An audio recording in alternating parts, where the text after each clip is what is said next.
Hey, Mark.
Hey, Carol. Hey, hey, hey, hey. How are you all doing? Good to see you.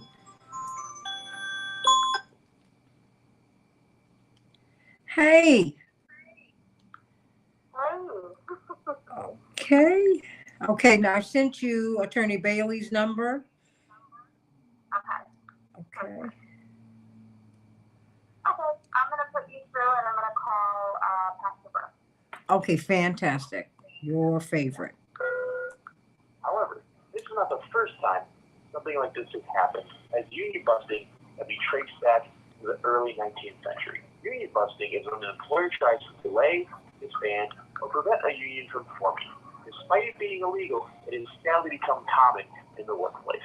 From President Ronald Reagan, hey everybody, professional air traffic control organization who went on strike, to Amazon firing John Smith to try and create the Amazon Labor Union. The latest case of Starbucks firing employees who were trying to unionize. Union busting was made illegal in 1935 by the National Labor Relations Act.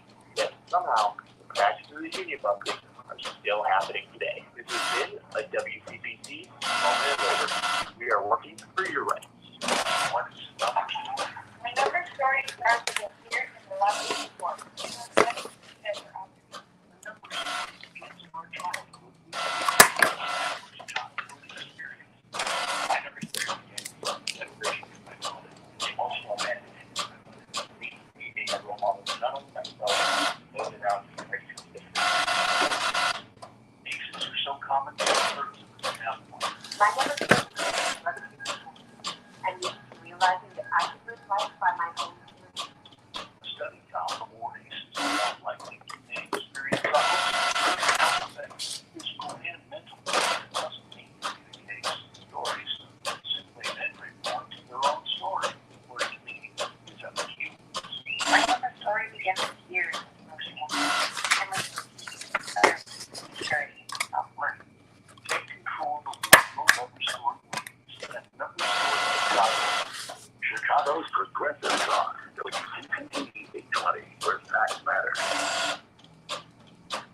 right. We have about 2 minutes and 40 seconds. Praise the Lord. We have Pastor Brooks on. Okay. Did you say hello to him yourself? Yes, I am. Okay. Did you get a chance to speak to Pastor Brooks yourself? You know I did. Oh, Lord. If it wasn't for time restraints, I feel like him and I would just talk and talk. Then you would really enjoy the church service. Whatever your religious affiliation is or is not, you would enjoy him. And the people there, it feels like going home, just so that you know. He and his wife is quieter. She's a former banker. She was the vice president of one of the big banks. But he is, yeah. She's lovely. He's wonderful. It's true. Well, I told you, my mother said, when we saw you out on that date with Deborah, we knew you were serious about sitting down. Oh my gosh, it's unbelievable. You were serious. Excuse me, one moment, you guys.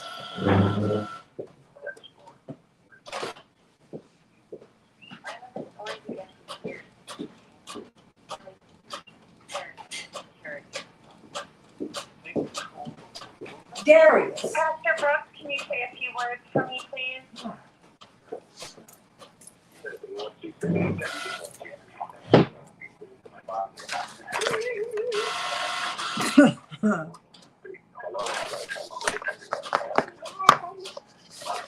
Wonderful. Pastor Brooks, do you have your volume down by any chance? If you could turn your volume up a little more, and if you're on speaker, take it off speaker. I can hear you, but you're just a little quiet on the Facebook.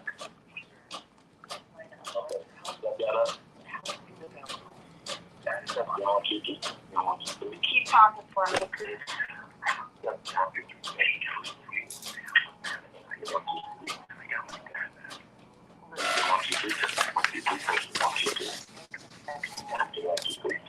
That's much better. Okay, we have about 5 seconds for Galapagos.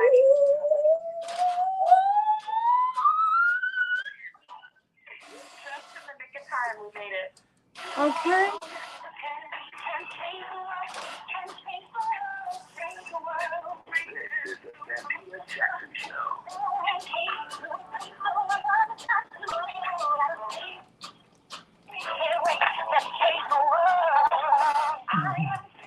Hey everybody, welcome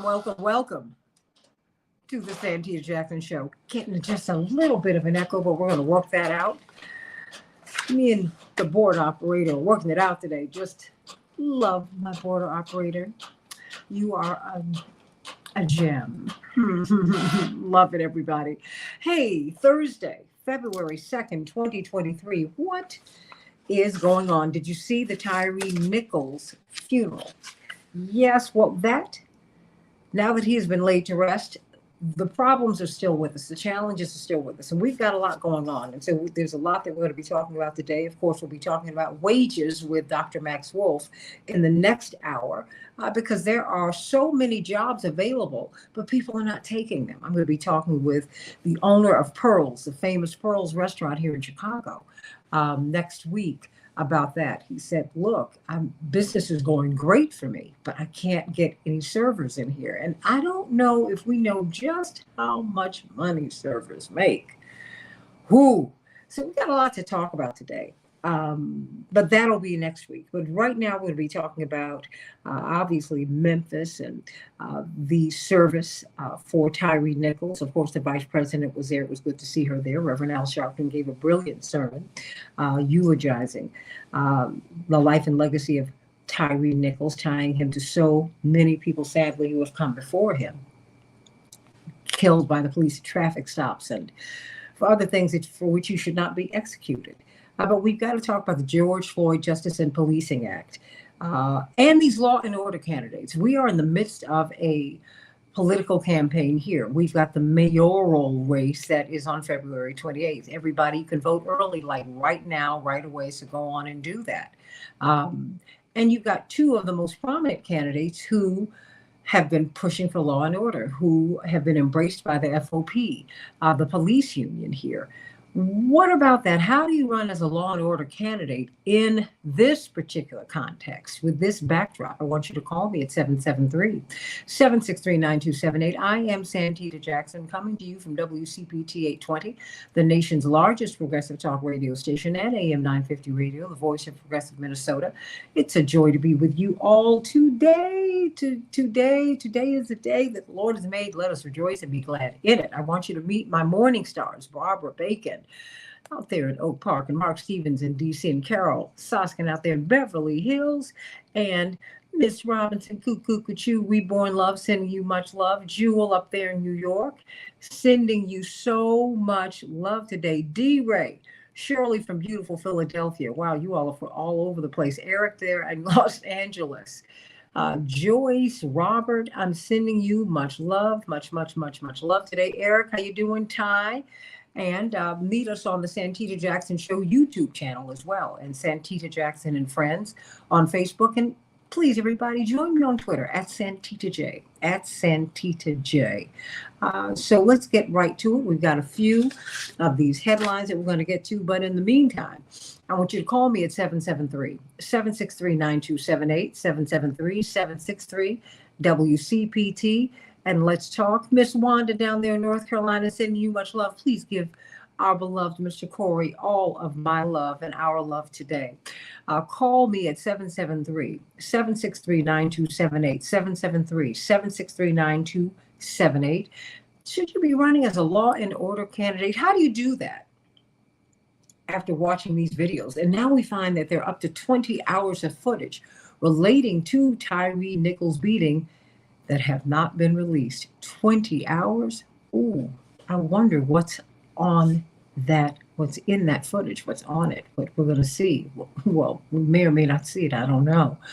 And what's going to happen with Preston Hemphill, the young white police officer who is really part of the initial stop. What's going to happen? What's going to happen? Let's talk about everything that we have been seeing over the past few days. 773-763-WCPT. In Chicago, we are going to have a high of 30 degrees, partly cloudy. Minneapolis, St. Paul, 12 degrees, partly cloudy. In the NBA, 119 Timberwolves are triumphant over the Warriors. The Warriors 114. The Hornets will be playing Chicago tonight. Both of the Chicago and Minneapolis teams had the night off, at least in hockey. And so I want to know what your thoughts are today, everybody. I want you to call me at 773-763-9278, 773-763-WCPT. I want to know what your thoughts are with respect to justice and policing.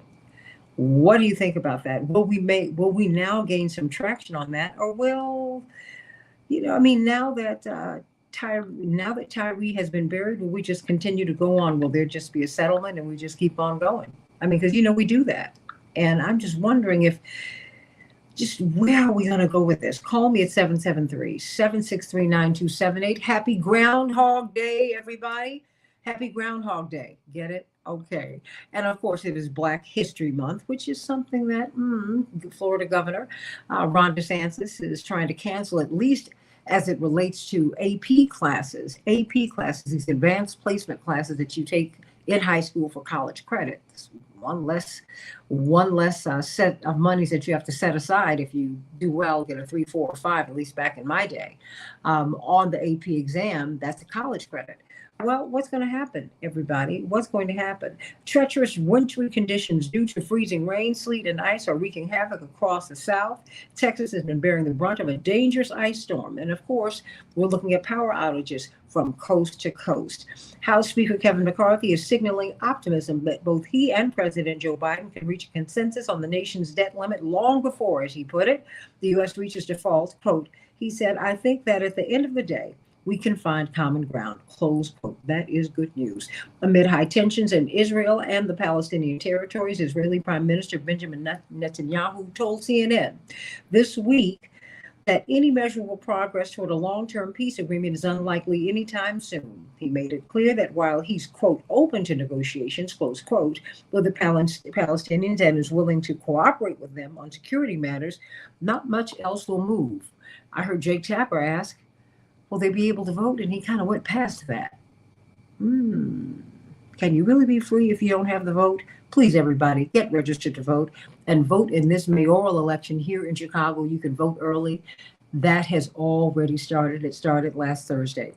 In the meantime, we have got Pastor Darius Brooks, this wonderful, wonderful pastor. People been feeding people, not just with his music, but feeding people from the Grace Central Church in Westchester, Illinois. When can we get to your church? When are those food lines open? And then, of course, right after that, give us the good news, Pastor Brooks.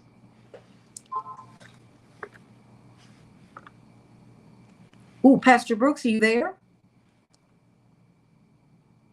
Pastor Brooks? Okay.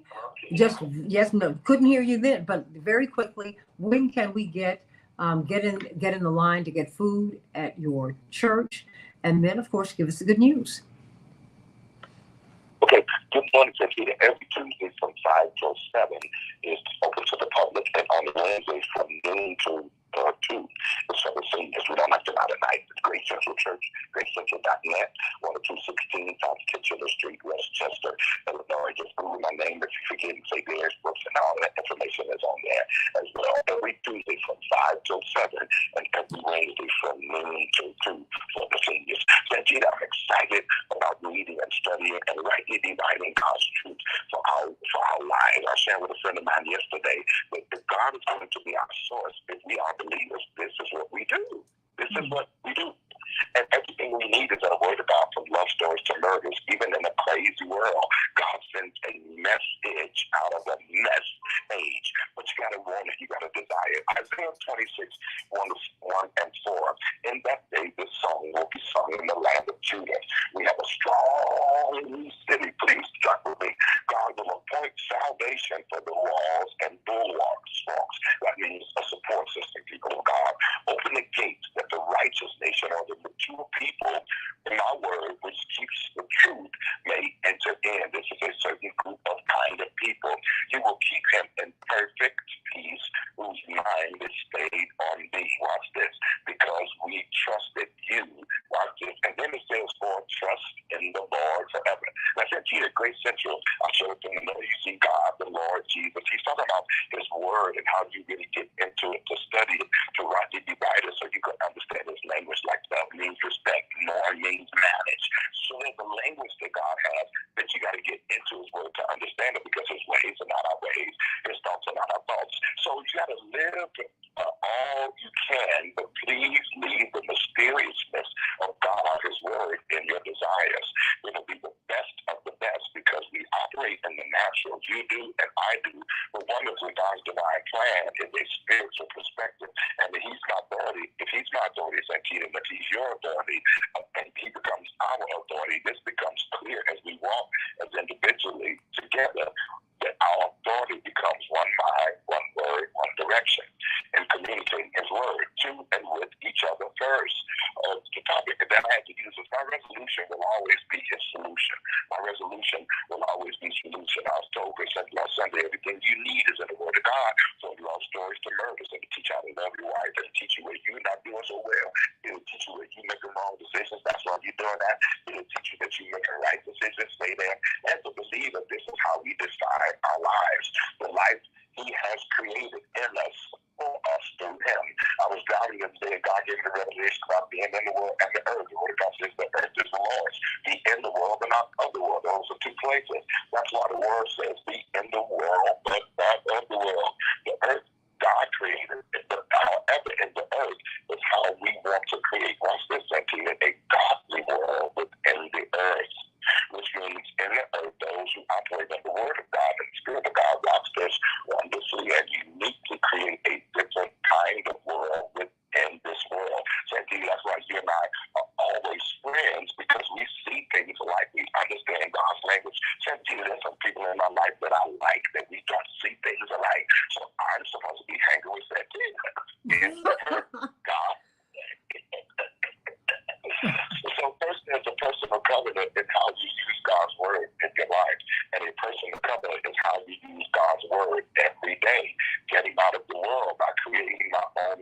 Santita and I, in the world where over there I don't want to be. With discipline, accountability, responsibility, and using God's word direction. I'm going to close because it's not even the wrong that's in the world, Santita. It's in our humanness. And Romans 7:21 says, I find then the law that every time I desire to do good, evil is always present. Santita, you just said this out of your mouth. You said at the end of the day, we have to find common ground. I don't know how you knew this was the method today, but it's so good. Here's our close. God doesn't test us so he can find out about us. God tests us so we can find out about ourselves. He creates like minds, like friends, like partners, like objectives, like worshipers, like believers, like goal-minded people. And if you're going to do it like-minded, you got to even do that long run. God's purpose is that the earth will be protected and stay the same until he comes. So what's happening in the world? How do you make sense out of what's going on with you in the world? Want to avoid pitfalls? Want to have peace and keep it? The believer is to create a God definition of support and protection. And there you become strong with the word of God. My resolution will always be his solution. Pastor Darius Brooks, everybody. Not only can you go see him and hear his magnificent preaching at Grace Central in Westchester, Illinois, you can get food there on Tuesdays from 5 to 7. And guess what, everybody? You can also get his music. One of the most, indeed, one of the most iconic composers of modern gospel of our particular age. And we are so grateful that you just continue to find ways to serve people, serve God by serving the people. We love you, Pastor Darius Brooks. My love to First Lady Deborah, and to the Grace Central family, which is my own, and First Young Lady Dasha. There we go, in college. So proud of that young lady. I love you, Pastor Brooks. We have got Dr. Shanina Knighton with us today. And of course, she's an infection preventionist, registered nurse, PhD, college lecturer, all of these things. And she's with us every day, helping us to understand how we can really change our thinking about health, right? Because we need to be healthy. That's right. You don't have to try to avoid sickness. You can try to embrace healthfulness. In the infection prevention space, what is most concerning to you and your colleagues at this time, Dr. Knighton? Good morning. And Santita, I always have to make a disclaimer that I am not speaking on behalf of the Association for Professionals in Infection Control and Epidemiology, but more so my professional experience. And I just want to say that I think one of the things that is most concerning to me is that we have had such a singular focus on COVID-19 that when buzz statements are made, such as funding for COVID-19 is going to end in May, that people correlate that as being that this illness is over and that other illnesses are not potentially pending. This is not to be fear-mongering. It is not to put people in the space of despair. It is to make sure that people understand the importance of staying ready so you don't have to get ready. And I've said this so many times before, Santita, which is why I'm grateful to you, is that just because it's not on media's radar does not mean that it is not important. Meaning that with only so much space for so many issues going on in the world, you have to assume that these things still exist.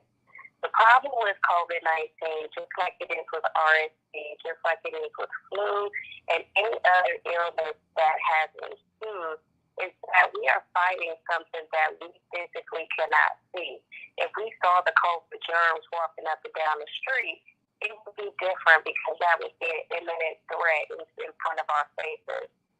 But right now, as we continue to see the funding dry up, as we continue to see the fact that populations, or certain neighborhoods are going to suffer more than others because they do not have let's say, the background resources, such as being able to fall back on a primary provider or being able to have, hospitals and facilities that are nearby should a crisis ensue as a long-term consequence of COVID.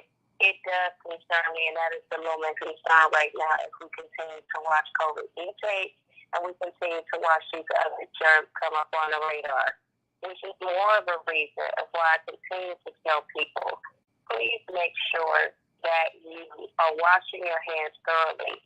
Make sure that you are taking care of your diet as much as you can. Make sure you are doing risk-borne measures such as deciding whether or not you're going to go in a certain environment or not. Because the next time that something like this happens, the government may not have enough money to be able to pump into that thing. So you want to use those basic practices that you can to be able to keep yourself safe. So in my mind, what is most concerning right now is that the funding will stop, but these pathogens will go on, and will we be ready? Everybody, just because the funding stops doesn't mean the music has to stop. We have to stay on top of this. Wash your hands. I went to lunch yesterday, and I love the restaurant. And when I put the soap in my hands and I'm just getting up under my nails and everything, when I turned on the water, Dr. Knighton, it would not get warm. It was freezing. I said, I'm in misery, but I got to keep washing these hands. A lot of these public spaces and places are not even prepared for you to wash your hands, but you must do that, and you must do it thoroughly. It will save you a whole lot. Hey, Dr. Nina, at HEY, Dr. Nina, HEYDRNINA. Follow her, and call your local television and radio affiliates and let them know that you want to hear her. Tell your church you want to hear her. We need to hear from her. Coming up, everybody, let's talk about Tyree Nichols, this deadly beating. 20 hours of footage relating to his beating have yet to be released. But now we are in the midst of a new season. We are now looking at law and order candidates who are running here in Chicago to be mayor. How do you run as a law and order candidate with that as the backdrop? Talk to me. What about the Justice and Policing Act from that comes out of the George Floyd killings? We've got so much to talk about on the Santita Jackson Show. Call me at 773-763-WCPT. Back in just a minute.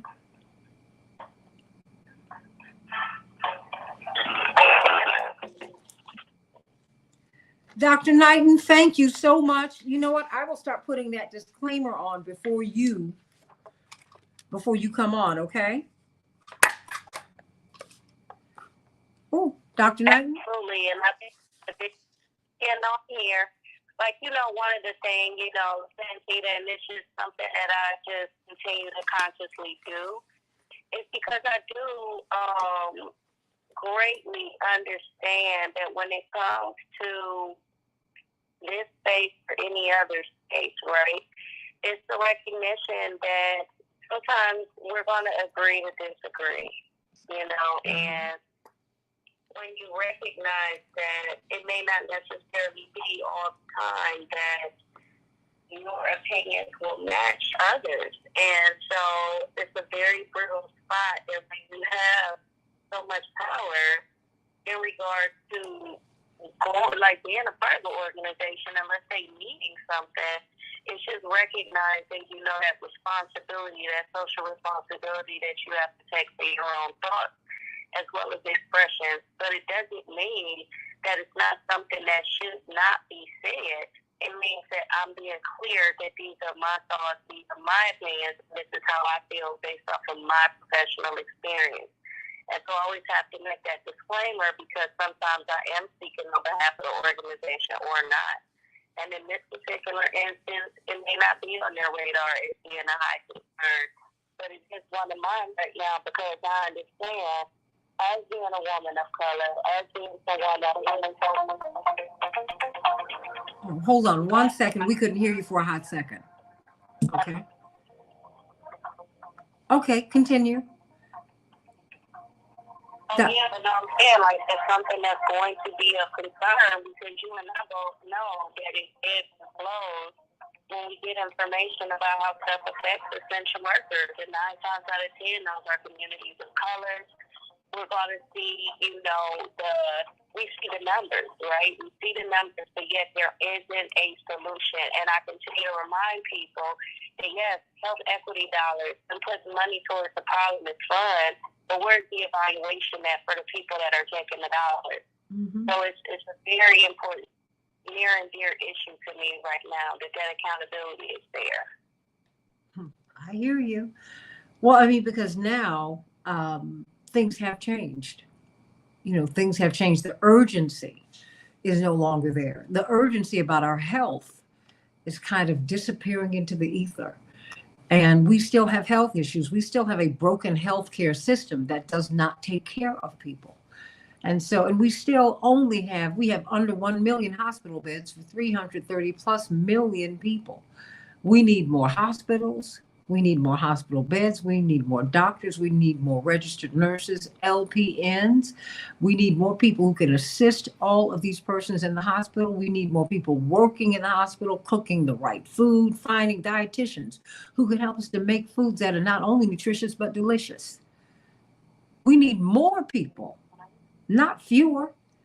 I don't know. You cannot justify to me having under 1 million beds in the United States of America. And then you get on television and you harangue, oh my gosh, the hospitals are overrun because we don't have enough of them.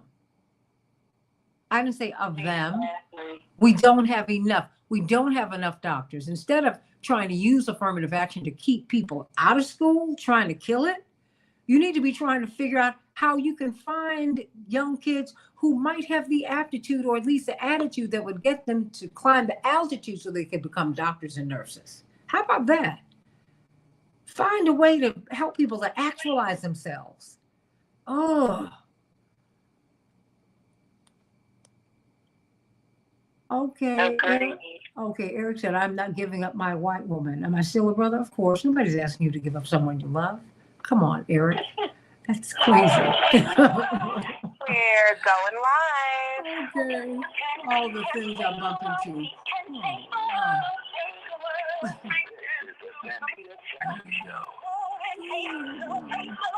I'll text you and let you know who we have. We have almost everyone. Okay. Let me know who we have. Do we have Chaparral? Hey, everybody. Welcome. Joseph Piles and Kevin Lampy. Do we have Chaparral? Here we go. Hey, everybody. Welcome to the Santita Jackson Show. Call us at 773-763-9278, 773-763-WCPT. I want to know what your thoughts are about where we are now that we've had yet another traffic stop, yet another Black person who has been killed by the police. Indeed, there's been a lot of speculation about exactly why this happened.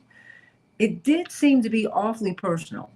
That having been said, far too often, Black people and brown people, but especially Black people, are killed by the police at traffic stops. Black people are more likely to be killed at a traffic stop by the police than anybody else. Think about that, everybody. We are the only people who cannot fully be integrated into society, because one thing you can always see just about when someone has just a little bit of Black blood, and it can be deadly. Wow, everybody.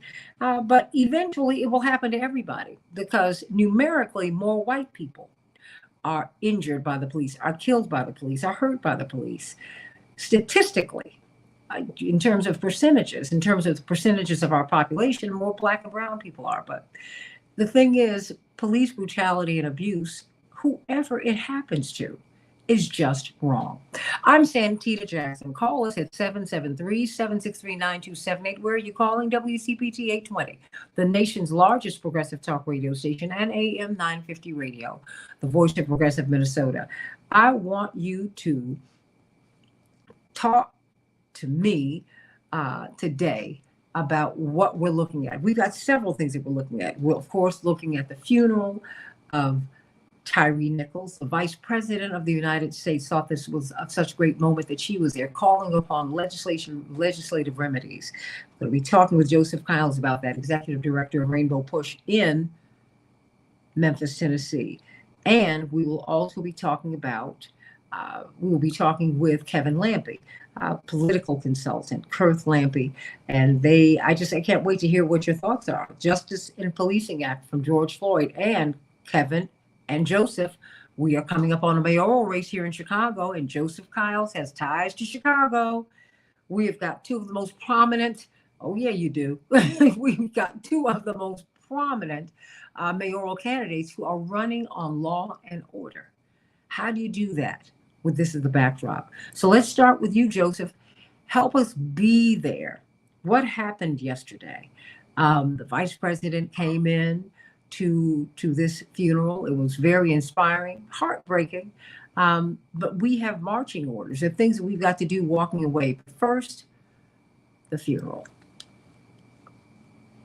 Well, it's a time, Santita, for reflection, recalibration, and direct action. Many times when these things happen across the country and we're pushing for policy initiatives, I can hear Reverend Jackson in my ear saying, if it's going to be done, you must do it. And so it's a call for direct action. Yesterday, Mrs. Wells, Tyree's mother, spoke about how she knows spiritually that her son was sent here for a mission, and how devastating that is for her and her family, Tyree's siblings, his son, the fact that he is no longer with them and taken in such a violent way. But she sits in a very strong and sturdy position to lead her family and now to help lead the nation. And so I'm excited about the potential partnership Mr. and Mrs. Wells have asked Reverend Jackson to be a part of helping them put together a foundation. And it may be something similar to the Tyree Nichols Foundation for Nonviolence to help change policies across the country. I think about Tyree's sister, his older sister, who said at the funeral yesterday, she's so appreciative of the national effort and the outreach and all of the help and the love and the outpouring of the community. But, she just really misses her little brother. He was such a loving individual to that family. And so we look at recalibration and we look at direct action. So we're talking and we're having conversations with our state legislators, with our city council, with our county commissions, because the way that the Memphis Police Department responded to this crime, this tragedy, can be a model for other police stations. But before it gets to be a tragedy, let's talk about implementation that will stop this from happening. There's no reason why in our job description, in our application, in our hiring practices in Memphis now, that we can tell first responders and police officers, if you fail to your duty to intervene, if you act in some untoward way, you will not have qualified immunity. And we hire on that process. And I think that we need to start, we can create a model. I think Mr. and Mrs. Wells, Tyree Nichols' parents, along with Reverend Jesse Jackson and the National Rainbow Push Coalition organization can help implement this all across the nation. We're talking with Joseph Kiles. Joseph Kiles, Executive Director of Rainbow Push in Memphis. He's been involved with Tyree Nichols' family and with Attorney Javier Bailey and State Representative G.A. Hardaway and so many others as they really seek to go just past the funeral. Because we still now, the news has come out that there are 20 hours of footage we have not even seen. Wow, 20 hours. What? That's right. Our district attorney was on, Steve Mulroy was on with Blitz on CNN yesterday, and he mentioned that there were more than 20 hours of footage. So we do know that the push and the legislative action that we've been involved in to make sure that there is body cam and other camera video, that is significant. And it also says that there are going to be possibly some other firings and maybe some other indictments of those who who failed to intervene. Sheila Jackson Lee was at the funeral yesterday, Congresswoman from Houston, Texas, and she has been fighting for the George Floyd Act. She mentioned to the congregation that in that act, she's going to push for the Tyree Nichols failure to intervene. And so that is going to be a piece that we move through each of these municipalities all across the country. If you fail to intervene, there were so many breakdowns in the system that did not allow Tyree to make it home. And so we have to fix those systems, because it could be any one of us or any one of our children that encounter the same vicious cycle. It's the culture that has to be repaired. Joseph Kiles, everybody, Executive Director of Rainbow Push in Memphis, Tennessee. Stay right there, Joseph, because I want to bring on Kevin Lampe. He's one of the nation's foremost political consultants, political analysts. And I want to ask you about your reaction to what we've been seeing over the past week, and particularly as we are in the midst of a contentious mayoral campaign here in Chicago, where two of the most highly visible candidates are running on law and order platforms in Chicago, where we've had Homan Square, a CIA inspired black site, if you will. People go in, but somehow they don't come out. John Burge, who directed his units to sexually abuse young 13, 14-year-old black boys, sexually violating them with electric prods and whatnot. I mean, Chicago has had quite a history. I mean, talk to me about what you've seen, and talk to me about how this could maybe, shape this mayoral campaign. Well, most definitely, Santita. Thanks for having me on. It is I'm frustrated with the way campaigns are being conducted in Chicago right now by the mayoral candidates. Particularly, we're looking at Paul Vallas, who's law and order. It's almost like Joe Biden was saying about Rudy Rudy, when he would say, now 9/11 now. And it is what the candidate's message is, and particularly Paul Vallas, is it's more police, it's more officers, but they don't talk about this systemic problem that creates crime. That is, and then this way we look at every issue is just a matter of brutality and a matter of force. We need to be talking about, when we're talking about public safety, we need to be talking about what problems are creating public safety and how to solve them, instead of just throwing more guns and muscle against it. And what we've seen particularly in the situation down in Memphis, it's just that the attitude, the way that these officers approached the situation was their only option was physical violence and to tase somebody. And it was nothing about trying to de-escalate the situation.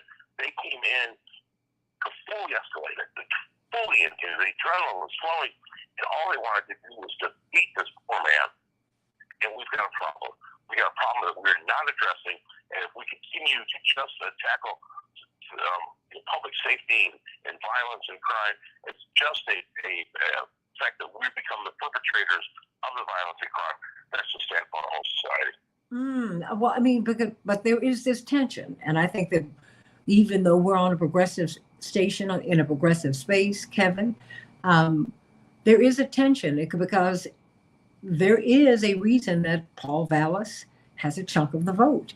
I realized that after our mayoral forum last week, some people were bothered by, as much as they loved Dr. Willie Wilson, they said, well, this hunt them down like rabbits, and the context for Dr. Wilson, to be fair, is that his son was murdered and no one found the perpetrators. And so, one can only imagine how that's made him feel with all of the open heart he has for giving and for all the money he has. Nothing can fill the space of not having his child with him. That having been said, you still have people pushing at this time on law and order. I mean, there is a real, and many of my white friends will not even, they assume that I'm not going to vote for the law and order candidates. So the conversation shifts, right? So they're like, well, They don't even want to mention it. But for them, crime is the issue. As if crime started under Lori Lightfoot. I mean, really, Kevin? When I was in Cuba and Europe in the 70s, people would ask me, and I was a very young teenager. Where are you from? Chicago. Oh, bang, bang, bang, Al Capone. That's what Chicago's known for, Kevin. Chicago. I mean, so talk to me. I mean, because this is the backdrop now, because people are not saying it. But if it bleeds, it leads, particularly on the Chicago news. We lead with so-and-so was shot tonight. Come on. Well, I think it's even the challenge is candidates right now, and Paul Valls in particular, are operating more about their solution is limited to putting more police officers on the street. What we need is more detectives. We need more investigations. Once a crime is committed, then we need to be able to find the perpetrator and take them to justice. We're focusing on the different part of the process. It's kind of like a Law and Order episode. The first part is the investigation, and the second part is the trial. And we need to have more of the second parts in our society. We need to have more focus on how do we clear these cases? How do we get the justice that victims need? And right now, we're just throwing some muscle at the problem. We need more brain power for the system power. Joseph Kiles, what about these candidates who are running on Law and Order in 2023, 2024? You know this is going to be an issue during the presidential campaign. And you know this is an issue right now. It's unstated, but there are a lot of people who feel that if you comply, you wouldn't have this problem. And there are some people, doubtless, who feel that this was Tyree's fault. You can hear it. You can hear it in there. I listen to different talk shows, and I'm like, wow, what did you see that I didn't see? Oh yes, I agree with Kevin in terms of brain power. I think that if we look at our large municipalities and the issues that we're dealing with in terms of crime, there really has to be a balance effect. Most police actions occur and they come on the scene after crime. And so investigative units, General Bureau investigative units should be increased. And then you need a large percentage, at least 30% of your dollars in your budget to the police force that needs to go into mental health investigators. Because at the time that you arrive on the scene and there is no mental health professional there to evaluate and assess and to describe a de-escalation tactic. Police officers are soldiers. They are not put out into the field typically to de-escalate. They are called to action to use force, and that is not the process that we need each time there is a phone call or an emergency. And so I think that we look at our mayors across the country, the system in terms of what is there now, there is an economic divide. So if we're having car thefts and we're having the underground economy, nobody talks about the fact that many of these neighborhoods in the underground economy were sufficiently surviving, but then they legalized marijuana. And wait a minute, what happened when they legalized marijuana? They took food, and I'm not condoning the sale of underground economy marijuana, but I am simply stating a fact. When they legalized marijuana, there were communities that were sustaining themselves off the practice of that. That is an underground economy. It is legal, and it should not be allowed. But now all of these other ancillary crimes go on because people have to survive. And so we have to get smarter in terms of how we deal with youth and justice and creating opportunities for workforce development and employment. We got to give people options so that they do not go to crime. Well, I mean, I want you all to call me at 773-763-9278, 773-763-9278. I want to hear what your thoughts are. I mean, call me at 773, call us at 773-763-9278. We have one of your colleagues from Rainbow Push, special assistant to Reverend Jesse Jackson, head of Push Excel, Reverend Jeanette Wilson, someone known to you and to Kevin Lampy. You looked at, and of course, she is a lawyer and a minister. What did you what was the takeaway from the funeral, as we find that there are 20 hours of video footage that we have yet to see? As now there's more discussion again about the justice in policing. Where are we going from here? I mean, aside from a financial settlement. And I am not diminishing financial settlements, Reverend Wilson, but it's like, it's like we're on loop with this and nothing is changing. Well, I think several things. This is not a typical stop. This appeared to be a targeted stop, which means the police, whoever was orchestrating this particular stop, it wasn't a traffic stop. They never said he ran a light. There's no evidence that he was driving recklessly. So this was targeted. It's like the police officers who decide to initiate a search warrant, even if it's the improper location. That was a targeted search. And so part of the challenge we have is we have no intervention, we don't have proper interventions for police officers who decide to do certain things that are illegal, improper, violate department rules. There are inappropriate sanctions for that. There are inappropriate things that should happen to those police officers. If they were civilians, certain things, they are fired, they lose pension rights, they have to pay money. With police, it is a gang culture. And so if I am riding with you, Santita, and you decide to do an illegal or improper act, I'm part of your gang. And so there's a no snitch rule.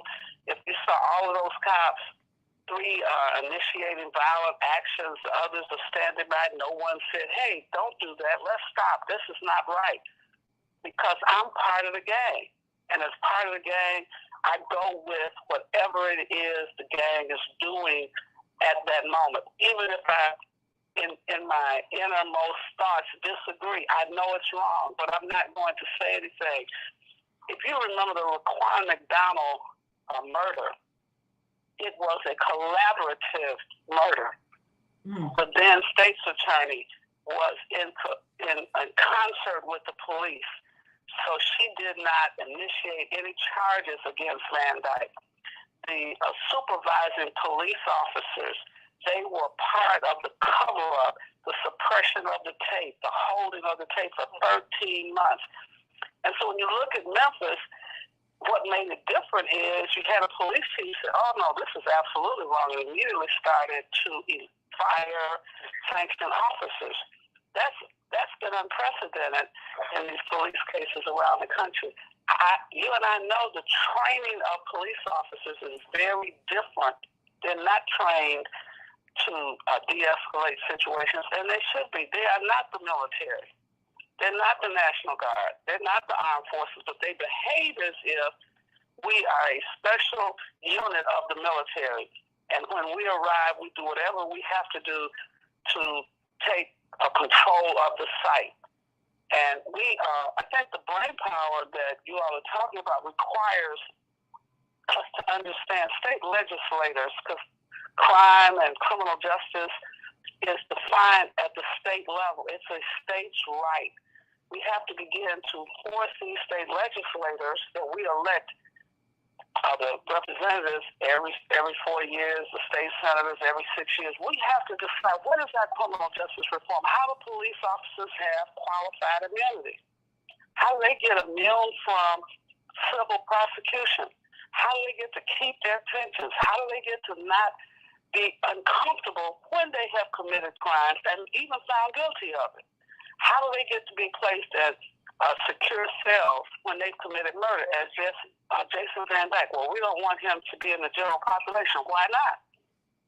He's a general criminal now. He's a general murderer now. And so we have to look at that. And at the federal level, President Biden needs to stop playing around. Issue an executive order. It lasts as long as he's the president. Mm-hmm. By then, when his term ends, we hopefully can re-elect House of Representatives who will then take that executive order and make it into law. But for the time being, just don't keep going crying at funerals and saying how great the summons were. We have to move legislatively. Secondly, I disagree. There's no parallel in my mind between this young man's murder at the hands of police officers and Dr. King's murder. This kid was an innocent young man who had not committed any crimes. He is not Dr. King. And so the parallels that were drawn, I find offensive and inappropriate.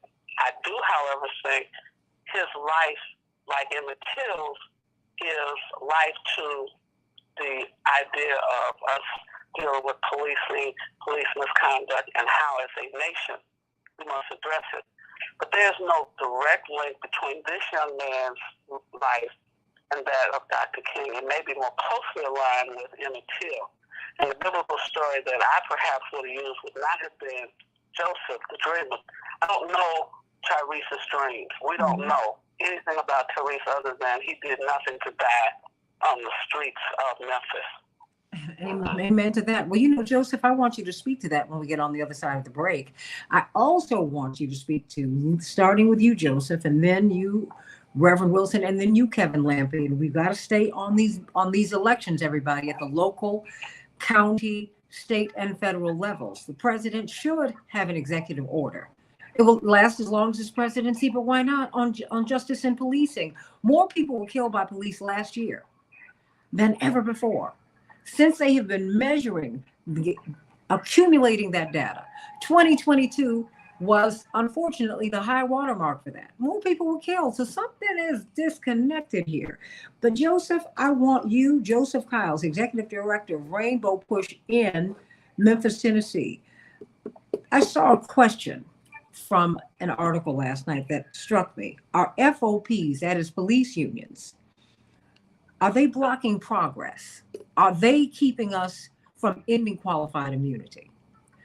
Are they the ones who are supporting this bad behavior? Just hold on to it. Hold on to it, Joseph Kiles. Hold on to it, Kevin Lampe. Kevin Lampe, I see him just chomping at the bit. And Reverend Jeanette Wilson, Esquire from Rainbow Push. And I want to hear from you. Call me at 773-763-9278, 773-763-9278. Where do we go from here? Now that Tyree Nichols has been laid to rest, his problems are still alive. Back with more of the Santita Jackson Show on WCPT 820 and AM 950 radio in just a few minutes.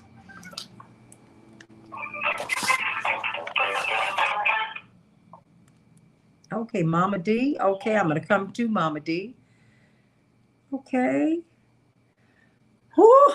Well, you all can keep on talking. It's just a whole lot. I don't even know. Well, I think Reverend Wilson is right on target. I didn't agree with the parallels as well, and I think that we have to stay on target in terms of the situation that Tyree encountered, basically because it puts everyone's life at jeopardy, and if there are no consequences, the actions will not change. So, but what was the deal with the parallel? I realize it's Memphis, but okay, it's Memphis. Well, I think that we have to draw the appropriate parallels when we look at situations like this. This is a great kid who has, he's dealing with life as an ordinary young man, young adult. And like many young black men, he becomes a target by rogue police officers in this instance. But we're racially profiled every single day in every major city across the nation. Every day. There's not a black man that I know, or young teenager, that has not been inappropriately stopped, searched, caused to spread eagle, and detained by police officers for no good reason. And so I look at Mamie Mobley Till. She made Emmett Till's death a national issue.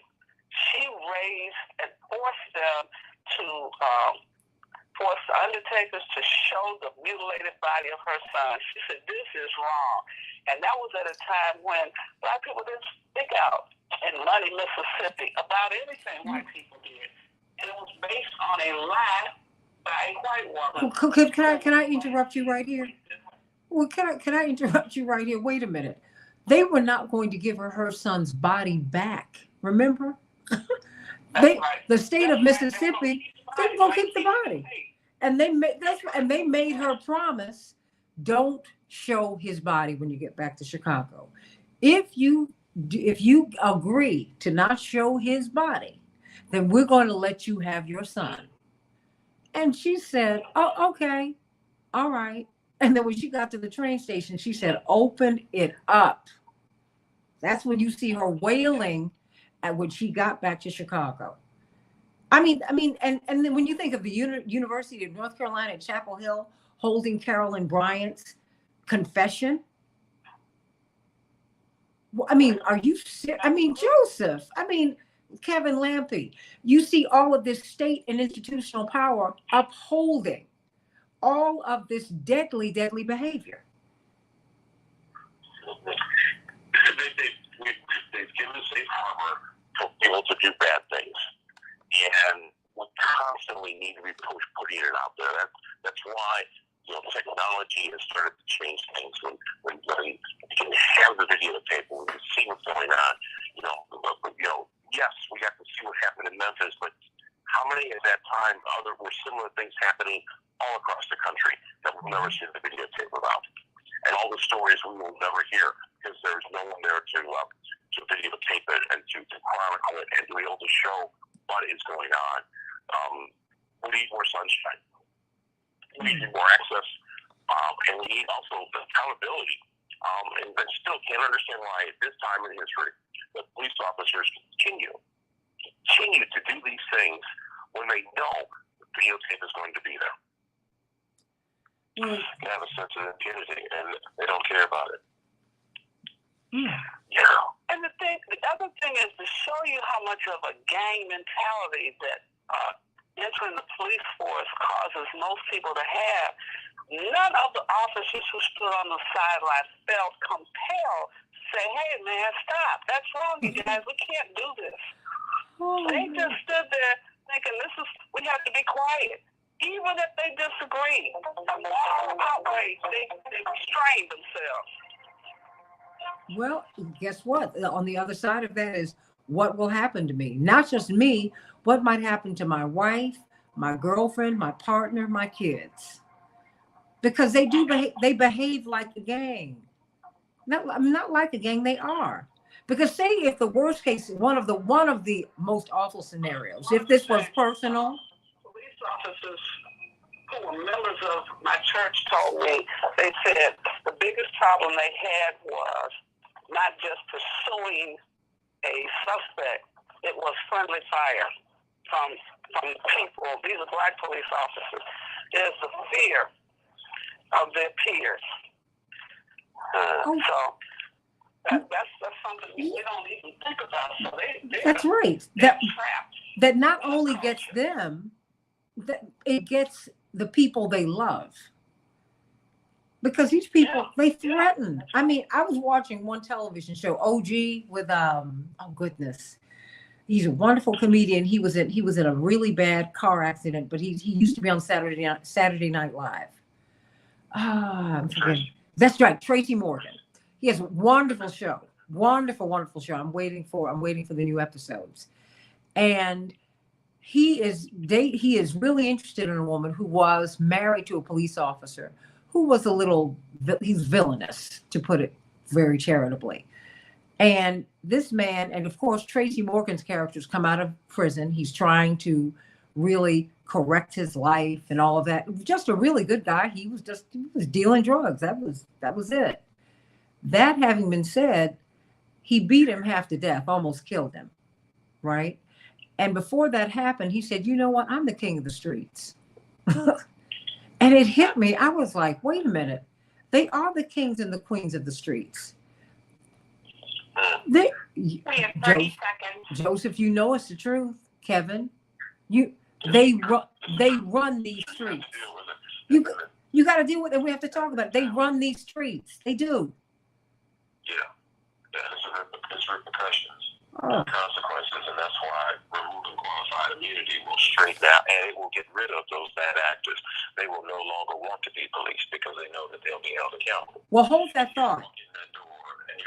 Hold that thought. About 8 seconds. Okay, because I want you to speak to that in the FOPs. Okay, because that's who you got to fight now. Oh, stand by. Here we go.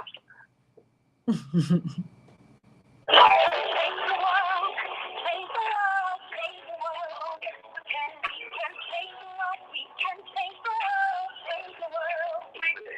Santita Jackson Show.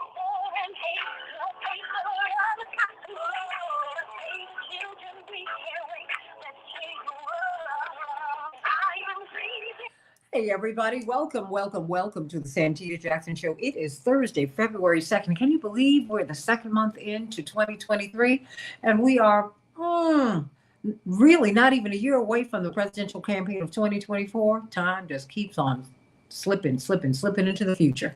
I'm Santita Jackson, coming to you from WCPT 820, the nation's largest progressive talk radio station, and AM 950 radio, the voice of progressive Minnesota. I want you to meet my morning stars on the Santita Jackson Show YouTube channel, the Santita Jackson Show YouTube channel. Ashley King down there in Memphis, I see you.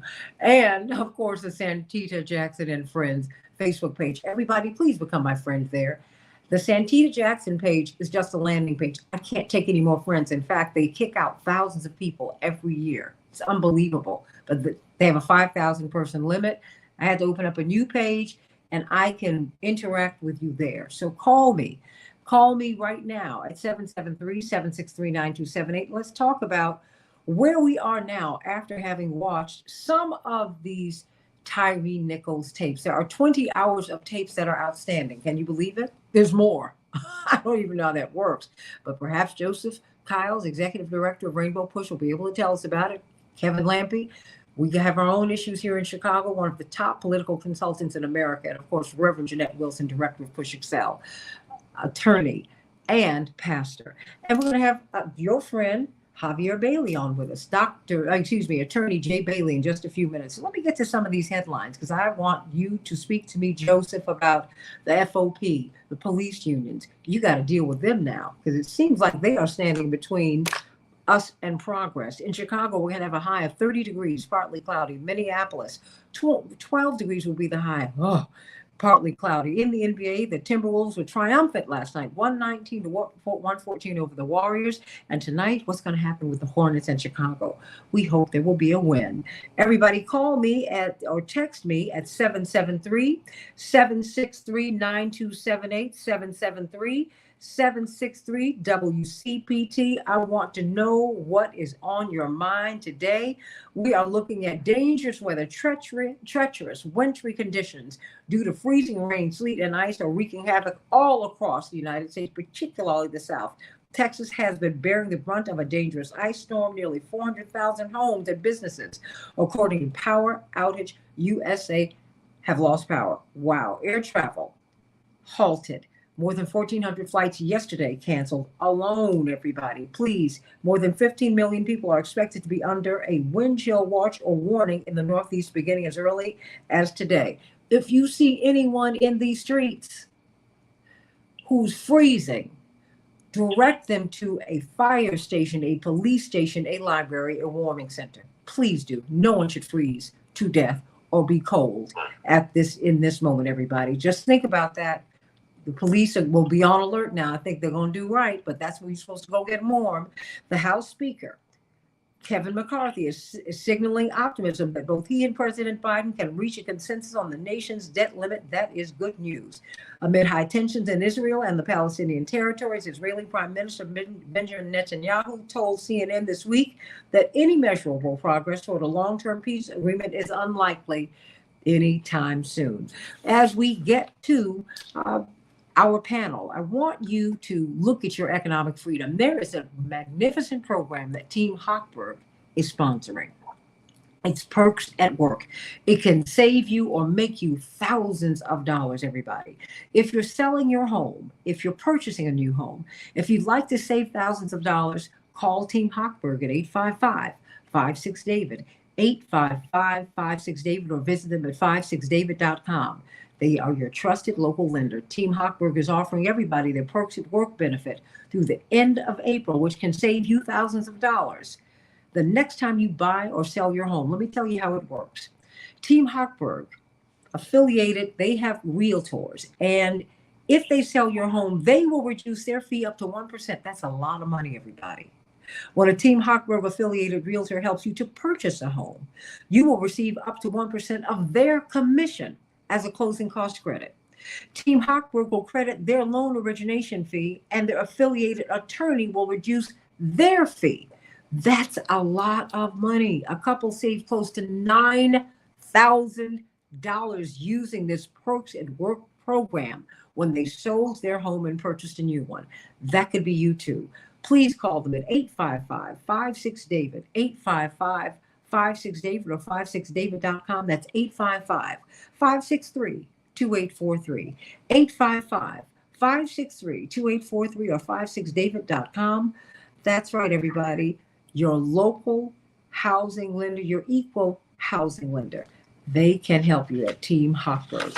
You know, we're talking with Joseph Kiles, Executive Director of Rainbow Push in Memphis. He's been at the center of really trying to find out what happened with Tyree Nichols, working with the Nichols family.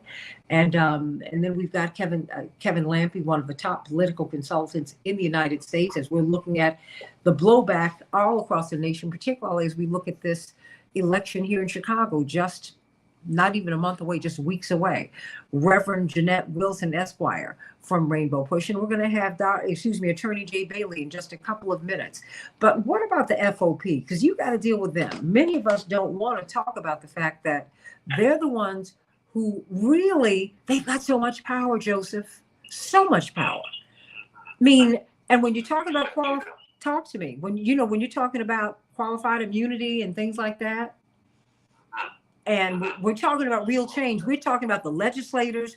We're talking about everybody but the FOP, Joseph. You're right. Before I get to the Fraternal Order of Police, if you allow me, Santita, I'd like to recognize a few individuals, our community activists who work so sincere and have been engaged and helped bring this to life in terms of Tyree Nichols.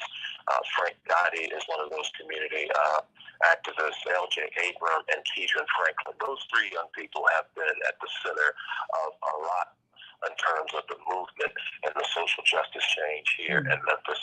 And I'm so happy to have connections with these young individuals who are continuing the fight because, we talked last week about provocateurs and people that would come into the community and disrupt a peaceful protest. And I'm so thankful that we have those individuals working with many of them. But those are the three that I know, and I want to congratulate them publicly. Now let's deal with the Fraternal Order of Police and their stronghold over state houses and all the way up to Congress. Qualified immunity is really where the rubber meets the road. If at the end of the day, an officer walks out and he tells his or her spouse that they're going to work, and the spouse looks at them and says, remember our pension, our house, our boat, our car, our bank account, our finances, and your freedom. Before you step out that door, you do anything to jeopardize that. That's what qualified immunity means. And if people are not held accountable, if bad actors are not held accountable, then the system of justice does not work. You cannot have people policing your neighborhoods with Gestapo tactics and believe that they can operate with impunity because they have one of the largest lobbyists behind them and that they buy members of Congress and they control members of Congress and their access to legislation. But we have to stand up. And so as Reverend Wilson said, we have to put the pressure. President Biden must move in that executive order. And in my opinion, that executive order would help stimulate individuals like those three young folks that I just talked about. They would go out to the streets and register people and push people to the polls. So all across the country, so in those swing districts, we can take the House back. Amen to that. Kevin Lampe. What about the FOP? We're in Chicago. And you've got two of our candidates who've been embraced by the FOP, who running for mayor.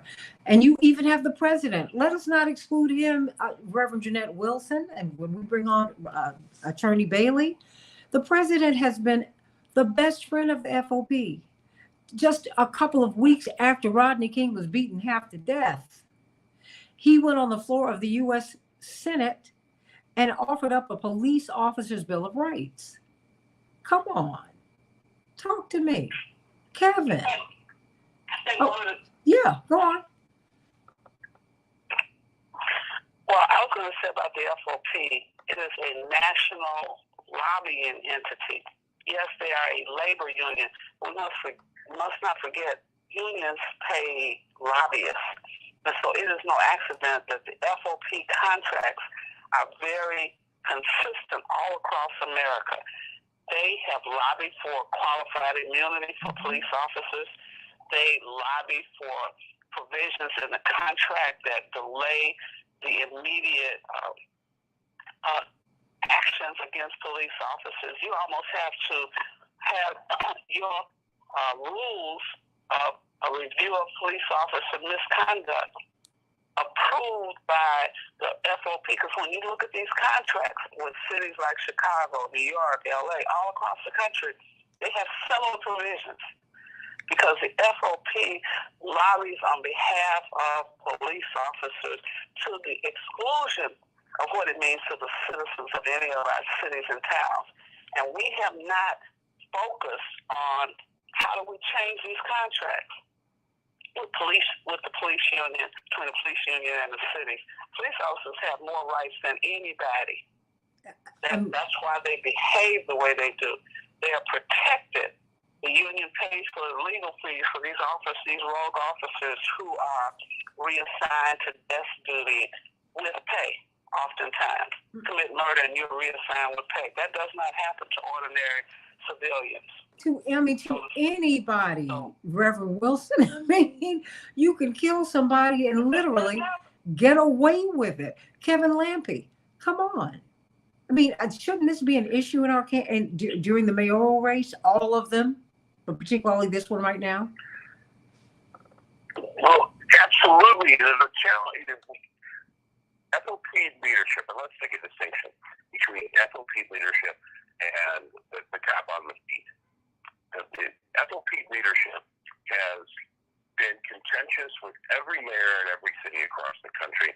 They walk into the situations where they are not interested in the policies of moving forward. How do we really create public safety? How do we really find the training that our officers need?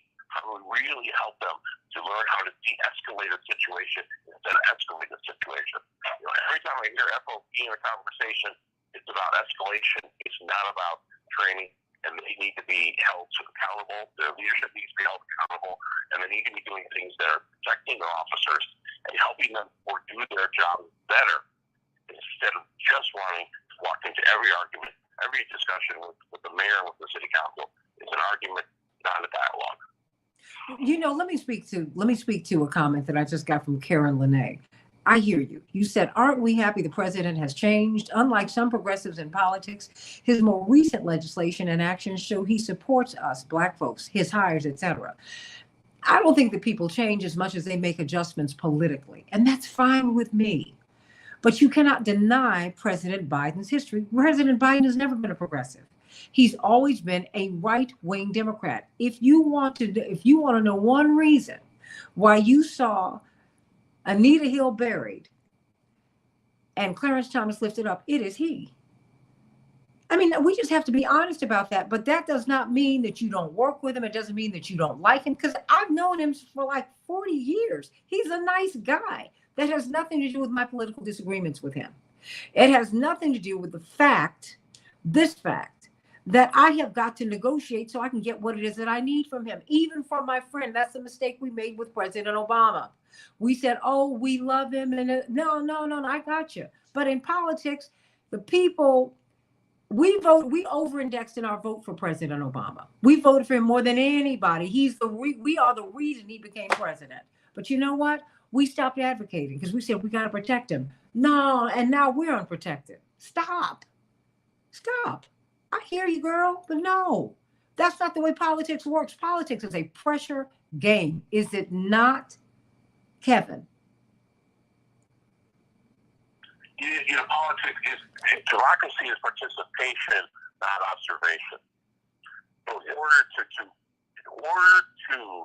make things change and make things happen, you've got to show up and you've got to be a part of the system. You have to wreck the system. You have to get into the system. You got to kick open those doors, and then you can make real change. I talk all the time through my career when I'm training young people in this game. It's really easy to throw the rocks to the windows, but you got to move inside if you want to move walls and you want to remodel. And so we have to constantly pushing people that you are elected officials, but if the dialogue once again with them, with us, it is not about a one-way street. Absolutely. Well, I want to welcome Attorney Jay Bailey, someone you have brought us together with, Joseph Kiles. What a brilliant attorney and just a freedom fighter. Talk to us about what you see. You're hearing a whole lot. We've been talking about the FOP. We've been talking about these 20 hours of video footage that we have yet to see. Oh my goodness, where do we go from here? I mean, because now that the funeral is over, people are going to move on. There'll be a financial settlement, all of that. But what's next, Attorney Bailey? Well, so the hard thing for all of us to accept and to realize is that at this point, it's no longer at least, Tyree Nichols. It's no longer just about George Floyd or Breonna Taylor. Now it's a matter of principle. And what our community, that being the Black community, what we will accept and what we will not accept. So from this moment, I believe that we must begin now not backing off. We cannot allow a monetary settlement to back us down. That's between the city and the family. Mm-hmm. But as it relates to the police and our community, and I mean this nationwide, we must demand and not back down from police reforms. It's as simple as that. Community policing is a term that has been used over the years, and all of us know that term. But we really got to get back to that. I tell you that I was dismayed when on Memphis, one of the local news stations this morning, they interviewed a young man who had been accosted by that same Scorpion unit. He was 19 years old. He said he had been walking down the street, and they just stopped him for no reason. They roughed him up, and his head was slammed against a fence.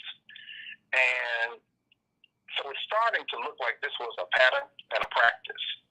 And the Justice Department needs to come in and review the patterns and practices of this police department. And to be honest with you, we ought to be demanding this nationwide in every major city. We're talking with, we're just hearing from Attorney Jay Bailey out of Memphis and patterns and practices. This happens all over. It happens all over the country. That's why you had people who were waiting all over the country to see this video. But now, where do we go? What do we do? How do we press the president to get a justice and policing executive order? I mean, or do you think that's necessary? And first, because I only have about 3.5 minutes, but about, just give me under a minute, Reverend Wilson. I mean, what I think we need to do is require patterns and practice investigations to be made public, and we should be urging President Biden to issue a reform in police and executive order now. All of us from every city, every major city around this country, we all have the same issues, whether it's Los Angeles, Chicago, New York, D.C., Detroit. We need to be urging that state attorney generals, the state's attorneys of the various counties, we need to collectively submit a petition, a letter to the president immediately. He can do that now. Amen. Kevin Lampe, your thoughts? Just under a minute. We have to keep the pressure up on all elected officials. We need to be communicating. We need to be protesting. We need to be in these spaces discussing and letting our voices be heard, and not by the sidelines, but show up every day, show up at the polling places, speak out at town hall meetings, write your representatives, call your representatives, get to know their staff, and deliver your message to them at every opportunity you have. Attorney Bailey, what's next? Yes. Well, I think I agree with what everyone has said here. You know, demanding transparency with patterns and practices is, in my opinion, the next step. And we need to dig deep. We need to look into these police practices. Also, we can no longer stand for this kind of behavior from the people that feed their families off our tax dollars. I mean, we must not back down on it. And all too often, you know, after time passes and after they pay off the family, it kind of goes away, and we can't allow that this time. And it happens over. I'm just saying that's the pattern. It happens over and over and over again. And I'm just saying there's something about that that's not working, because last year more people were killed by police than at any time since they've been collecting that data. Something's not happening. Joseph Kiles, the last minute belongs to you. Reflection, recalibration, direct action. Reflection is when will be the settlement, the financial settlement. How much is a young man's life worth? A 4-year-old without a father, a mother and father without a son, siblings without a brother. What he meant to that family. How much is that worth? Recalibration, direct action. Recalibration now is to get actively engaged in redirecting policy and making sure that there is an infrastructure change. There is an infrastructure change. That means that you tear out the pipes and you go in and you replace all new infrastructure in terms of policy dealing with police and misbehavior. And then direct action, as so many of other guests have said, policy, legislation, making sure that our legislative officials, our local municipal officials, along with our state and national representatives, understand that we want qualified immunity removed in cases of bad actors. Well, you have been with Reverend Jackson a little while. I heard that rhyming. But then you are also Reverend Billy Kyle's nephew. So I heard that too. And maybe there's a song. Is that Al Green I hear? Wait a minute. Let them know your connection to Al Green. You know we love Al Green. Come on. You know, I mean, look. He's one of the few artists who can get the whole family, from my baby sister Jackie to my daddy and my mama. And yes, I'm running to the stage grabbing at the roses. How do you know Al Green? That is my stepfather, Angela Shirley Green, was married to Al Green for several years, and my sisters, Alva, Ruby, and Cora, are his daughters. And we're so proud of all of them because they are involved in spiritual and singing and providing gospel music across the country. And yes, my father, in the middle of a church service, will ask Al Green, Reverend Green, to sing Love and Happiness. My father has no sense. He will do it. I'm like, what are you doing? We're sitting, no, oh, not let's stay together. Not right here. Well, okay. And he'll say, Reverend Jackson, Jesse, what you doing to me? Okay. And he'll break into it. But because he's so authentic, that is why, because he's so authentic, everything he does comes from love. We love you, and we love all of you. And we're going to continue to have this discussion because we need to deal with this. I love you, Joseph Kiles. I love you, Attorney Jay Bailey. I love you, Reverend Jeanette Wilson. And you know I love you and Kitty Kurth's husband. That's right, everybody. Kevin Lamprey.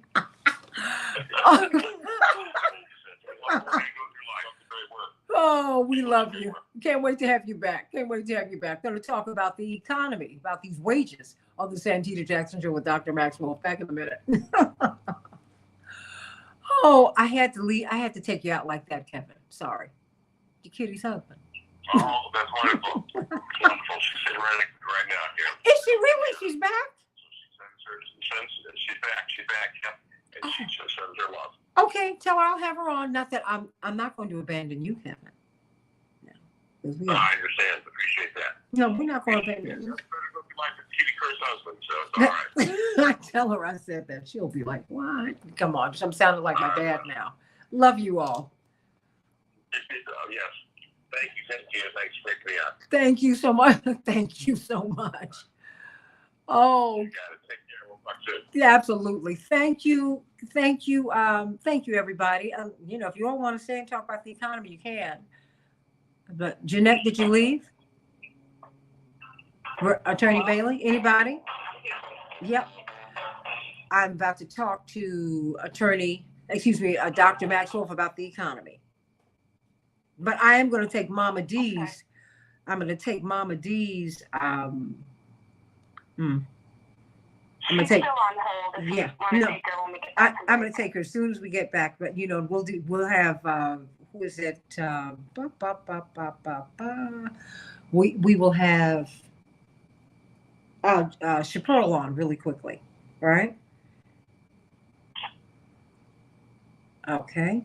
And Karen, let me just share this with you. You said let's just be consistent. That's all. I know you're a Bernie supporter, but he has a history too. I hear you. That's not how I do my politics. And please just don't make assumptions about how I do my politics. I'm too deep in it. I don't fall in love with people, including Bernie, for whom I have tremendous admiration. But I have known who Joe Biden was. Joe Biden was brought into the 88 campaign cycle to upend progressives. That's who he is. I'm not mad at him. I'm too mature in politics to get mad with anybody. I don't get angry with you about your politics. So some of the people with whom I have the opposite political positions are some of my dear, dear friends right now. I don't do that. But I want you to be consistent and know this man's record. Most of you do not know his record. Most of you don't know he was anti-busing. And that we lost the only black senator we had because of his actions, because he would not support busing. Yeah, you be consistent, know his record, and then talk to me. With all due respect. Know the record. I know I know all of it. But I know Bernie has been consistently progressive. But we're not talking about him. I'm not his mouthpiece here. So let's be clear on that. That is not what I do. I don't do my politics that way. And you should know better than that by now about me. I don't do that. So I had to address that because that is not what I'm doing. I appreciate the fact that we pushed him into being a progressive and to having progressive politics. Like we pushed LBJ into progressive politics. That's what we did. Although LBJ had a different kind of record because he used to teach Mexican kids in the 30s, which was a no. So even his record with Biden is very different than Biden's, but that's all right with me. I'll judge you by what you do right now. We did not initially support Jimmy Carter because he was a conservative Democrat. There were progressives who were running in the race. You had Jerry Brown, who was far more progressive than Jimmy Carter. But Jimmy Carter won, okay. So you worked out a relationship with him. Bill Clinton is from the right wing of the party. He won, all right. So we worked it out with him. They ended up putting more blacks in their cabinets and in the and gave them more space in the party than anybody. But don't think it happened just because it happened. It happened because of our advocacy, because we pushed. These people have not given us anything.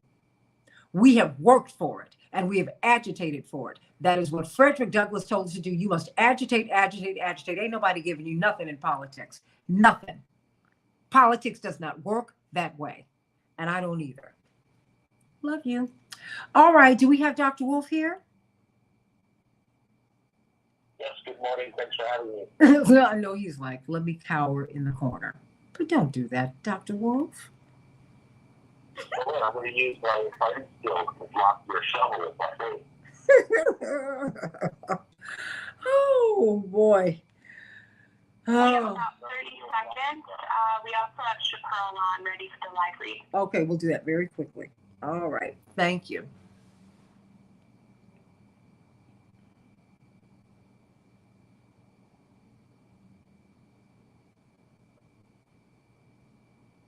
No, I'm giving you the energy because you came at me with that, Karen. I'll give everybody that energy. I give this energy when I see that. When I see inconsistency. Check out, listen to my old podcast.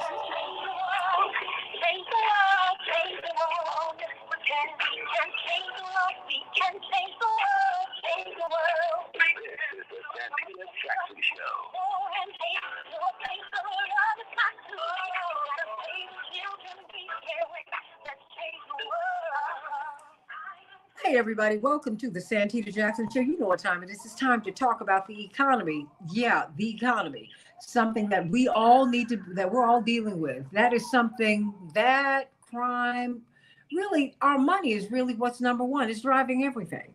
That's why we talk to Dr. Wolf every Thursday at 7:30. Before we get to him, I have a couple of things that I want to bring up. We missed Chaparral. Very quickly, Chaparral. I'm sorry, a little bit under a minute for you. What's going on today?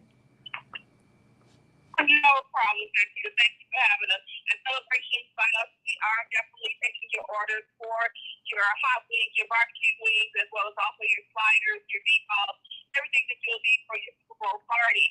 So give us a call at 708-526-4546 or 708-526-4546. We're also actually promoting our Courtney Copeland Memorial Foundation Gala. That's going to be held on March 3rd, 2023 at the JLM Community Center in Chicago.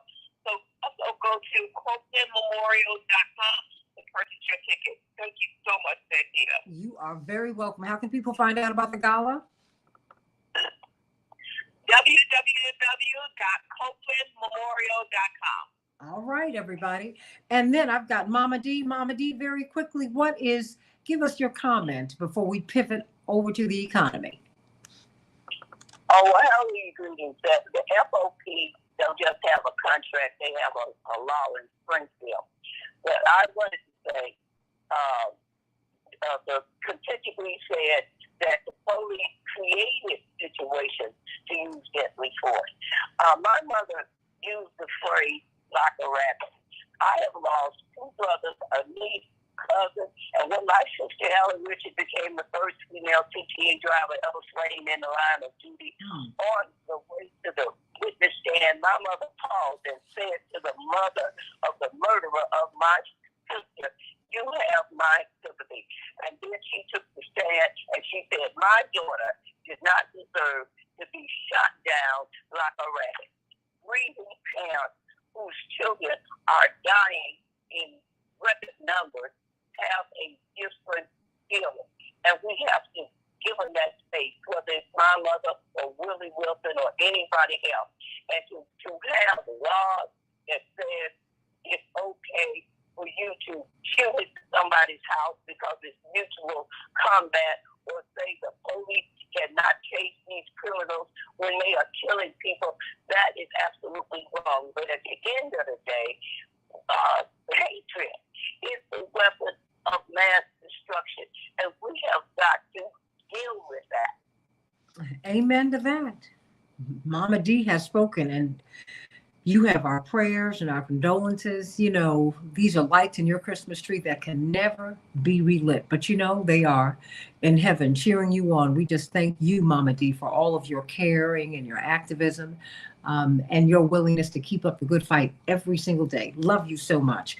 Dr. Max Wolf, it is a joy to have you here with us today. You know, so much of the social tumult is driven by the economy. People have no money. I mean, people who make $100,000 a year living paycheck to paycheck. 63% of Americans we're living paycheck to paycheck. It is tight out here. And yet you hear that there are a lot of jobs that are available. What's going on with the wages? I mean, because I'm always hearing that wages have not moved in, I guess now almost 50 years. I mean, how do we do that? Because the price of milk sure did change, and so did the price of a house and rent. Dr. Wolf. Sure, so thanks for having me. I mean, I think there's sort of a couple of things floating around in here. We have tended to associate when we make these conversations with people discuss jobs, that a job is a ticket out of poverty, right? Now, obviously, this has been less true for some community levels, particularly communities that were discriminated against at work, as their wages reflected a lower compensation often for identical work or sometimes greater work, right? So everyone's not historically equal there. But the assumption in the United States is largely, it's not always true, that a job meant at least a ticket out of poverty. Maybe not to wealth or anything like that, but at least into the lower reaches of the middle class. So one of the things that's changed over the last 40 years because of stagnant wages and declining benefits for a lot of people too. And that's probably a different show, but the number of people getting retirement benefits and protected work status, days off, sick pay, and health benefits have also declined, right, with all these part-time folks and gig economy folks and quote-unquote independent contractors. an issue. But even saying that apart, just on the salary side, wages haven't kept up, and so a job no longer means you're not poor. So we sort of have a swelling of the ranking of the working poor. And you'll have lots of arguments about how little you need to make to be poor, but people kind of know. And for most people now, what their parents saw as middle-class prosperity, they would now probably think as unlikely and affluence. That's a declining sort of material existence in a lot of ways for the bottom 6 out of 10 or 3 out of 5, the majority of folks in the country. Now, there are a lot of things that can erode your purchasing power or decrease the value of work. And so when we say wages haven't really gone up in the last 50 years, we mean controlling for inflation. That can be confusing because obviously what it says on your pay stub 50 years ago and what it says on your pay stub today are very different, right?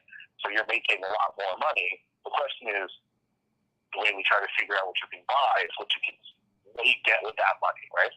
How much rent does it buy? How much car does it buy? How much grocery bag does it buy? How much bus ticket does it buy? Or airline ticket or doctor visit, right? And so the problem is if your salary went from $100 a week to $600 a week, and your cost went from $90 a week to $620 a week, you're poorer now. Even though your salary is 6 times what it was, if that makes sense, right? In terms of what you can actually buy. And this is always hard because, as the people are saying, still you can't jump in the same river twice. And what people buy in 2020 is, of course, not the same as what people bought in, 1970.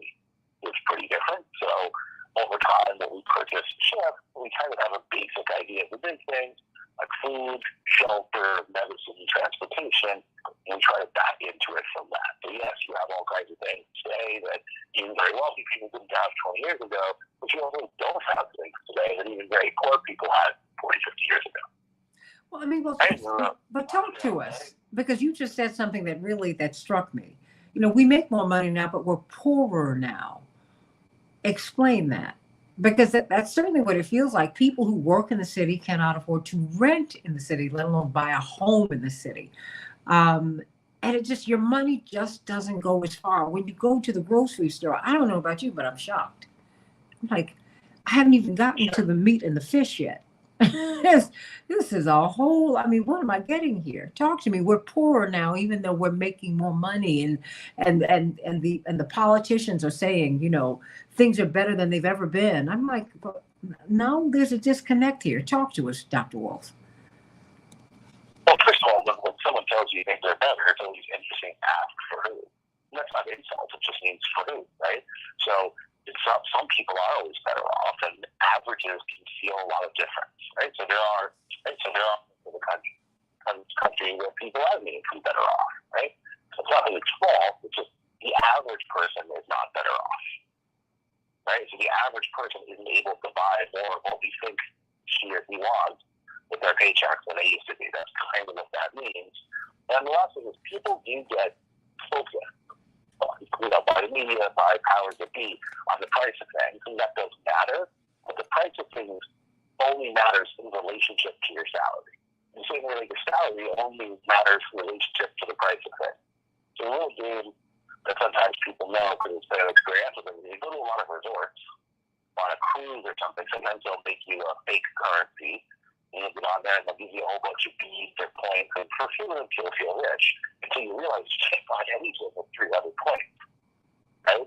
That's a little bit what they sometimes call the money illusion, right? So if you have a higher dollar paycheck, you'll feel fascinated to confront prices that are even higher.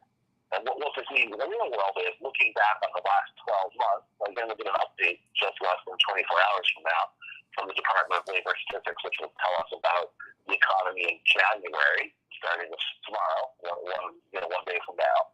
But we know that in the last year, wages went up about 4.5%, and the stuff we buy went up about 6.5%, right? And so we lost some of our purchasing power, if that makes sense.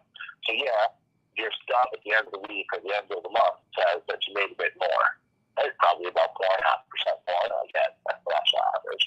But if you look at the receipts of the things you're buying with that money, those went up about 6.5%. So working hard all year, good job, average, and you end up, in terms of what you can buy, behind where you were last year. Again, that's an average. And so depending on where you live and depending on what you buy, you might be much more than 2 or 3% down. And you might also be up. Right? Because then, if you average the experience of 170 million employees in the United States, there's going to be a lot of differences that are hidden by that averaging process. Well, Chaparral said a few years ago you could get eggs for 79 cents a dozen. Now they're $5.99 a dozen. I mean, it is so expensive. I mean, what?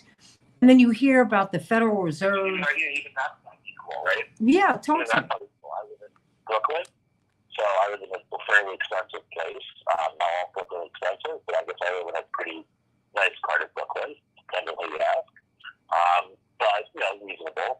And I can buy a dozen organic eggs for the same $4.99 that they were 2 years ago, when they were probably 35 cents for you and now $8.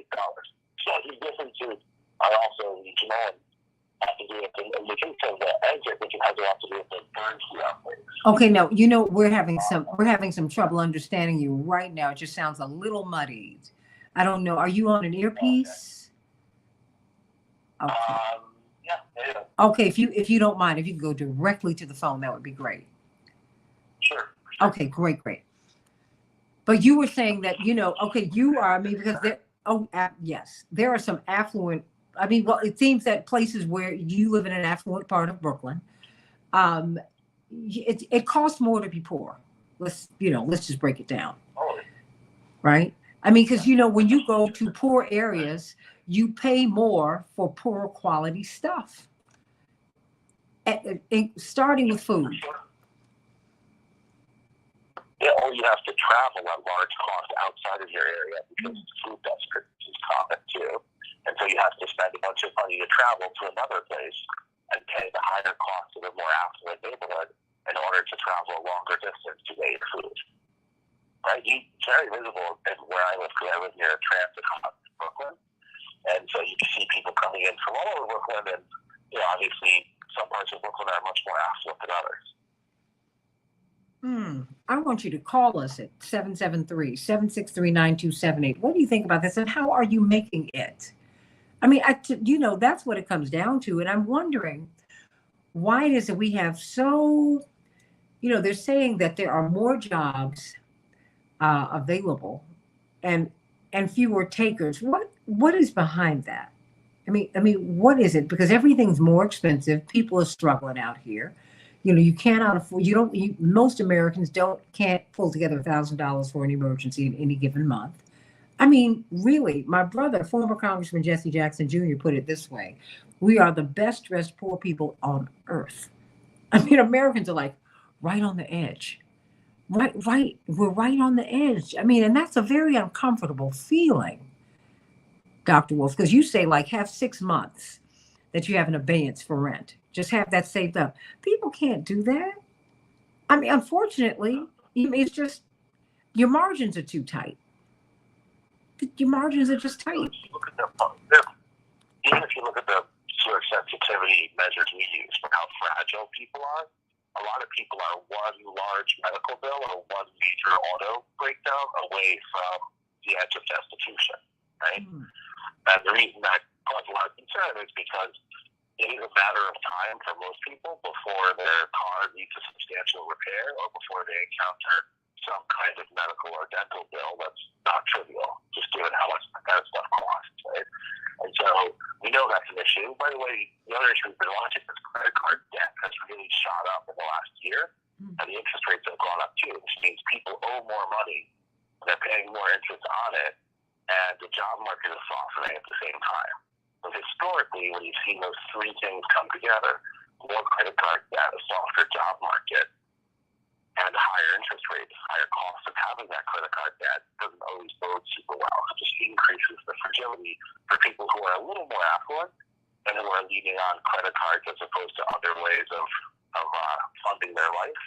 I think that's part of the job issue we have too, which is if going to work, which might also be dangerous in the age of COVID and all the rest, even to a route out of poverty, you're going to have a lot less loyalty and interest for a lot of people getting up and going to that job.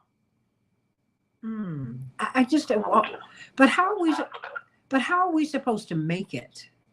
I mean, I'm trying to find out how, with us not being able to go to the emergency room, your car, if it breaks down, what did you say? You are on the precipice of destitution. I mean, just everything, we have no margins. The margin of error for most Americans does not exist. How are we supposed to make it? I mean, what policies could change the life options for Americans? Or maybe what systemic changes could occur? A lot of countries have decided to have a functioning public transportation system and some form of public health care. And if the big things that are devastating a lot of delicate balance sheets in the U.S. families, we kind of know there are three big ones, by the way, which is a divorce, a medical emergency, or a vehicle cost, right? Let's leave aside the divorce because that's probably a little bit harder to legislate, although lots of evidence suggests that financial stress is a major cause of divorce, by the way. So there's probably a relationship there too. But we know that having better public transit options makes you less dependent on a vehicle, which you may not be able to afford, or less able to maneuver around issues with the reliability of your car or breakdown. And if you have a public medical provision like every other developed country on earth, then, it isn't a roll in the dice for your financial future every time you go to the doctor. Last but not least, we know that because of the cost of going to the doctor for a lot of Americans, or fears around those costs, people don't go. They don't get the cheaper, easier preventative medicine, and they end up presenting in emergency rooms when they're much sicker than they, had to be, such as it is, right? And that also ups the cost. Obviously, for MS people, not to be talent for that, but it also ups the medical cost of what ends up being the medical care that they need, and it may also reduce the effectiveness of that, right? These are the arguments, by the way, in my opinion, are the real arguments for paid health care, for public transit, for paid sick leave. Because it reduces the fragility and increases the dynamism of the growth of the economy overall. Most of the countries that have invested in these things haven't invested in them as a basis of charity. They do it for function, because to make the societies more functional, to reduce drug addiction, violent crime, bankruptcy, and social unrest. Not because they're great people, although they might be, but because those things are not consistent with economic growth. Does that not edge us towards socialism, or are we just playing games? Because it seems that the corporations are controlling the conversation. Americans are not getting what we need, let alone what we want. We're not getting what we need. My question for you is, how do we get what we need? What changes need to happen? I mean, you've just told us, basically we need to have access. We need to have a common good. That's what I'm hearing you say. I mean, public transportation ought to be open to everybody, available to everybody. Healthcare ought to be open and available to everybody. Is that what I'm hearing you say? I think we have a feedback loop. So yes, I do believe that, but I think we have a feedback loop here in the country, right? So in other words, we just got the rankings of democracies around the world from The Economist, which is a center-right business publication out of the United Kingdom, owned by Pearson, same people who do the Financial Times. Good publication on lots of subscribers, so I'm not bashing them, but center-right pro-business. We the U.S. came in 30th, and we're not considered a fully functional democracy anymore. We haven't been since 2016, 30th. Right? So we're not even in the league table for the top. Nobody in the top 20 is worried about us. Right? We're jam-packed between Slovakia and Botswana. And no offense to either of those countries, but that may not be how Americans really think of themselves. People say, describe your country, and everyone says, right above Botswana. Right? So not maybe where you want to be in the league table. And that has an effect, because if your politics isn't accountable and you don't elect and cannot elect leaders who will take seriously the needs of the majority of people, then you end up without much redress, without much ability to legislate the things that people need, right? But I think the debate has gotten a little bit off kilter in some areas. I do think that basic medical care is important. I think when we see through all the haze and controversy, much of it's fake, of COVID, I think COVID might have been a pretty bold case for universal health care. I mean, I believe that anyway, so I don't want to lie here and pretend that had some sort of epiphany or conversion in the middle of COVID. I thought that before COVID, as you know, but I think COVID made a pretty good case for it. Right? I agree. I also think, I think the public transit story here is really a big deal. I think now we have another reason, which is pretty vital, which is if we want to continue to be living organisms on a planet with breathable air and drinkable water, reducing the amount of carbon we produce has become a matter of human survival. And so there's another reason, not that we needed one, but there's another reason to do much more investment in public transit. We do see some investment here, which is good, but it's probably very little, right? There was a nasty little joke, but I think kind of strangely prescient, right? Which is one of the commentators was talking about tensions between the United States and Russia, and basically the joke in the European meeting was, if the Russians push too far, they're going to see why Americans can't afford public transit or national health care. I.e., they're going to see the American military machine in action. Right? This became the dominant joke among European economists for several weeks. Yes, maybe economists have bad, poor taste in humor. Your guests may draw their own conclusions about that from my Thursday appearances. But the reason it's funny is because it's true. It is true. It is true. We spend an inordinate amount of dollars. Well, we're the muscle men and women of the world, and we can't afford it. You know, building bridges, building bombs, you got to make a choice. And we're building bombs and not bridges, and we are paying the price for it. Dr. Max Wolf, everybody, it's always a joy having you. And before we go, I want to wish Joyce Anderson and Lorraine Dunkley. Hey, I understand it's your birthday tomorrow, Lorraine, but happy birthday, everybody. Give them some love. Give them some love. Joyce is celebrating her birthday. She's like me. She's celebrating all month. All month. I'm not mad at you, Joyce. Love it and love you. Happy birthday, ladies. My morning stars. I love you. God bless you, everybody. And that's right. D-Ray sending you much love today, Dr. Wolf, along with everybody else here. I love you, everybody. Can't wait to be with you tomorrow on the Santita Jackson Show. Board operator, thank you for a great show. God bless you. See you tomorrow. Thanks, all. Oh, thank you, Dr. Wolf.